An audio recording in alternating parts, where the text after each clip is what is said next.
क्या 12 सालों की नरेंद्र मोदी सरकार में शिक्षा मंत्री धर्मेंद्र प्रधान का ये पहला इस्तीफा हमारी डेमोक्रेसी के लिए एक सुखद एहसास है? जरा सोच कर देखिए, जब मैं इन बच्चों को देखता हूं तो एहसास होता है कि इनके पास क्या था।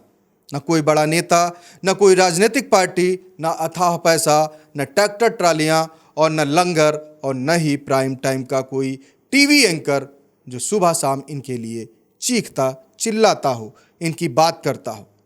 इनके पास सिर्फ और सिर्फ एकता थी, वो एकता जिसने देश के बड़े बड़े सेलिब्रिटीज को झुकने पर मजबूर कर दिया और दुनिया की सबसे बड़ी राजनीतिक पार्टी से उनका मंत्री छीन लिया।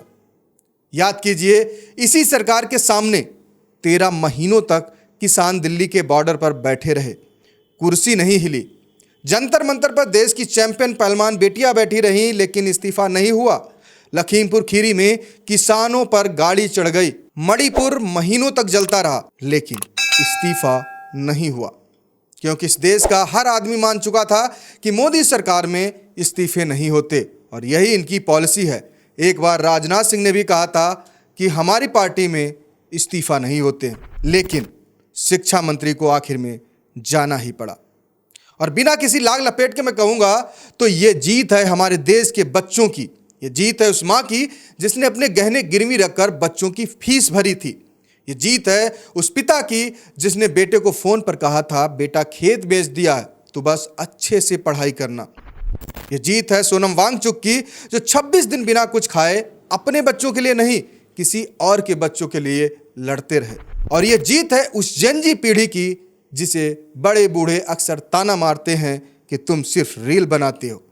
आज उन बच्चों ने बता दिया कि स्क्रीन में घुसकर और रील बनाकर भी देश का सिस्टम बदला जा सकता है। दोस्तों, 12 साल में आया ये पहला इस्तीफा किसी रिपोर्टर की वजह से नहीं, सड़कों पर सोए लाखों बच्चों की वजह से हुआ है।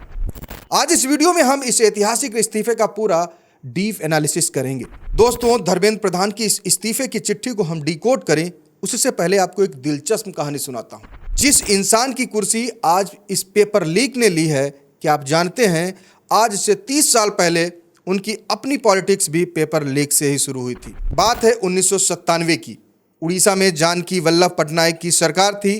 पेपर लीक हुआ था और भुवनेश्वर में सरकारी दफ्तर के सामने 1500 बच्चे धरने पर बैठे थे और उन पर पुलिस की लाठियां टूटी थीं। और उन लाठी खाने वालों बच्चों की भीड़ में एबीवीपी का एक युवा लड़का भी था जिसका नाम था धर्मेंद्र प्रधान। आज सवाल यह है कि जो लड़का पेपर लीक के खिलाफ लाठी खाकर मंत्री बना और उसी की कुर्सी रहते हुए बच्चों को लाठियां क्यों खानी पड़ी। दोस्तों, अब आते हैं उस चिट्ठी पर जो उन्होंने इस्तीफे में लिखी है। नंबर 1, अपनी तारीफ से शुरुआत की गई है। धर्मेंद्र प्रधान की यह चिट्ठी गलती मानने से शुरू नहीं होती, बल्कि 40 साल के पॉलिटिकल ट्रैक रिकॉर्ड और कामयाबी के बखान से शुरू होती है। नंबर 2, दोषारोपण। उन्होंने जिम्मेदारी खुद नहीं ली, बल्कि इशारा किया कि जिम्मेदार कुर्सियों पर बैठे कुछ लोगों ने बच्चों को बहकाया। उनका इशारा था विपक्ष पर, अरविंद केजरीवाल पर और राहुल गांधी, साथ ही सीजेपी पर। वो लिखते हैं कि पिछले 10 दिन की घटनाओं ने तकलीफ दी है। मतलब जो बच्चे महीनों से पेपर लीक का दर्द झेल रहे थे उससे तकलीफ नहीं हुई थी। दर्द तब शुरू हुआ जब 10 दिन से जंतर मंतर पर बवाल कटा। पूरी चिट्ठी में कहीं भी सॉरी नहीं लिखा है। 22 लाख बच्चों का साल बर्बाद हो गया, लेकिन एक माफी तक नहीं मांगी गई। दोस्तों, अब सबसे बड़ा सवाल, मोदी सरकार ने 12 साल में जो नहीं किया वो आज क्यों किया? क्या सरकार डर गई है? इसका जवाब दिल्ली में नहीं बल्कि भारत के 3 पड़ोसी देशों में छिपा है। 2022 में श्रीलंका के नौजवान सड़क पर उतरे और राष्ट्रपति गोटाबाया राजपक्षे को देश छोड़कर भागना पड़ा। 2024 में बांग्लादेश में छात्रों ने सरकारी नौकरी के कोटे पर प्रदर्शन किया और 15 साल से जमी शेख हसीना को भागना पड़ा। हमारे पड़ोसी नेपाल में भी युवाओं के प्रदर्शन ने प्रधानमंत्री की कुर्सी हिला दी। और इन तीनों देशों में एक बात कॉमन थी, वहां कोई लीडर नहीं था। और यही बात सरकार को सबसे ज्यादा डराती है। अगर लीडर हो तो सरकार उसे खरीद सकती है, उसे फंसा सकती है या बदनाम कर सकती है, लेकिन जब भीड़ का कोई एक चेहरा ही ना हो तो आप किसे अंदर करेंगे, किसे डराएंगे। किसान आंदोलन में सरकार ने खालिस्तानी एंगल खोज लिया था, पहलवानों को गिनती का बता दिया था, लेकिन इन छात्रों पर क्या ठप्पा लगाते।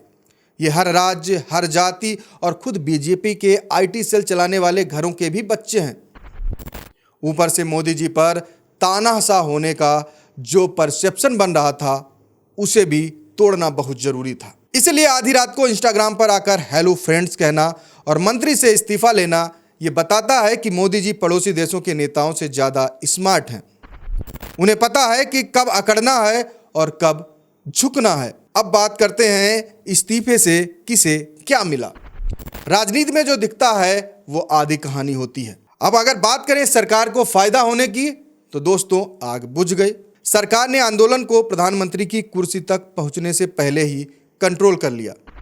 सोचिए अगर किसी बच्चे की जान चली जाती तो क्या होता। दोस्तों परसेप्शन बदला। एक कमजोर कड़ी यानी कि धर्मेंद्र प्रधान को हटाकर सरकार ने तानाशाह का टैग हटा लिया। अब वो कह सकते हैं देखो मैं बच्चों के लिए झुक गया, मैं जनता की सुनता हूं। साथ ही सरकार को कुछ नुकसान भी हुए और लोकतंत्र को कुछ फायदा भी हुआ। 12 साल बाद देश में अकाउंटेबिलिटी की वापसी हुई है। आज पहली बार कुर्सी वाले को पता चला है कि वो मकान मालिक नहीं है, सिर्फ किराएदार है। दोस्तों सरकार का सबसे बड़ा हथियार था हम झुकते नहीं। दीवार में दरार आ गई है। अब हर किसी को पता चल गया है कि अगर बिना चेहरे के डटे रहोगे तो मोदी सरकार को भी झुकाया जा सकता है। साथ ही कैबिनेट में खौफ, नकारे मंत्रियों में खौफ पैदा हो गया है कि अब सिर्फ मोदी जी का ट्वीट रिट्वीट करने से काम नहीं चलेगा, फाइलें दौड़ानी पड़ेंगी। दोस्तों यहाँ देश के विपक्ष से भी एक कड़वा सवाल है।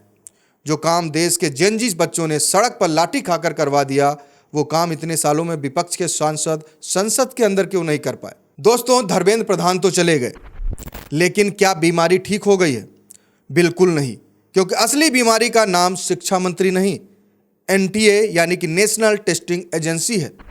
जो नया मंत्री आएगा उसका स्वागत गुलदस्ते से नहीं, छपे हुए परीक्षा कैलेंडर से होगा। आप जरा एनटीए का डेटा सुनिए, आपके पैरों तले जमीन खिसक जाएगी।